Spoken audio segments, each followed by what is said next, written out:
어릴 적부터 안 먹어본 사람은 있어도 한 번만 먹어본 사람은 없는 밥상 위 단골 손님. 추억의 옛날 분홍 소시지부터 아이들이 좋아하는 비엔나. 출출할 때 편의점에서 쉽게 고르게 되는 핫바. 짭짤하고 자극적인 맛으로 밥도둑 중 하나인 통조림 소시지까지. 모두 육류를 가공하여 만든 가공육인데요. 이런 식으로 육류를 가공하여 만든 가공육 음식들은 세계에서 인정한 일군 발암물질이라는 것 알고 계셨나요? 실제 세계보건기구의 산하기관인 국제암연구소에서는 유전을 제외한 위암 발병 3대 요인이 과음, 비만, 그리고 가공육 과다 섭취라는 분석 결과를 발표했습니다. 국제암연구소 IARC는 붉은 고기의 섭취가 인간에게 암을 유발시킬 수 있다는 제한적인 근거와 발암 효과를 지지하는 강한 발암기전 근거를 바탕으로 붉은 고기를 발암물질 2A군으로 분류하였습니다. 이는 주로 대장암과 연관성이 있었고 또한 췌장암과 전립선암과도 연관성을 보였습니다. 이 외에도 다소 발생률이 드문 편인 식도암과 소장암 역시 일으킬 수도 있다고 발표했습니다. 국제암연구소 IARC는 이러한 붉은 고기를 가공하여 만든 가공육은 인간에게 대장암을 야기한다는 충분한 근거에 기인하여 발암물질 1군으로 발표하였으며 지나친 가공육 섭취를 줄일 것을 권고했는데요.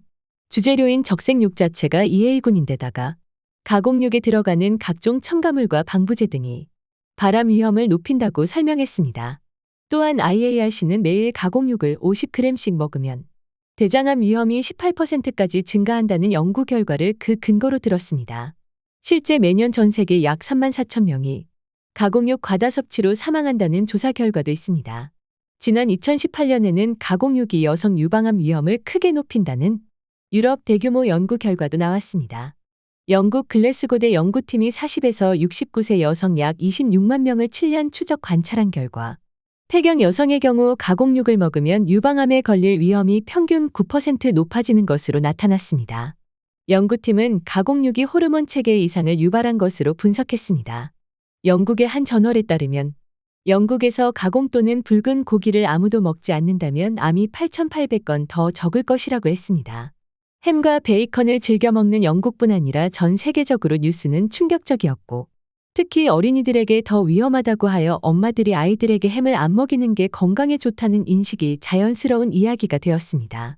그러나 아직도 우리는 쉽게 햄과 소시지를 소비하고 있고 식당에서도 자주 접할 수 있는 반찬이기도 합니다. 이러한 가공육 어떻게 만들어지게 된 걸까요? 가공육의 탄생은 고대 이집트에서부터 시작됩니다. 냉장, 냉동의 개념이 없던 시절 고기의 보존 기간을 늘리려는 목적으로 탄생하였는데요. 고대 이집트에서 고기의 보존 기간을 늘리기 위해 고기를 소금에 절여 햇빛에 말린 것이 초기의 가공육입니다. 이렇게 시작된 가공육은 1810년 통조림이라는 새로운 보존 방식이 만들어지며 발전했습니다. 한국에서는 한국전쟁 당시 미군들에 의하여 본격적으로 도입되었으며 1980년대 이전까지는 통조림 햄 등의 가공육은 수입품에 의존하였고 가격도 비쌌기에 서민들이 접하기에는 어려움이 있었습니다.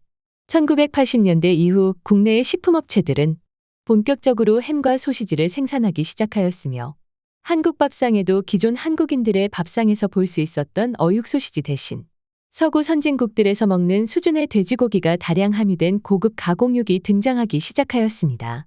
이렇게 자연스럽게 한국인들의 입맛에 자리 잡은 가공육.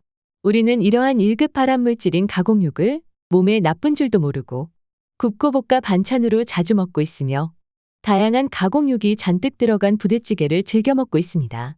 지금부터라도 암에서 벗어나고 싶다면 이러한 가공육의 섭취를 줄이셔야 합니다.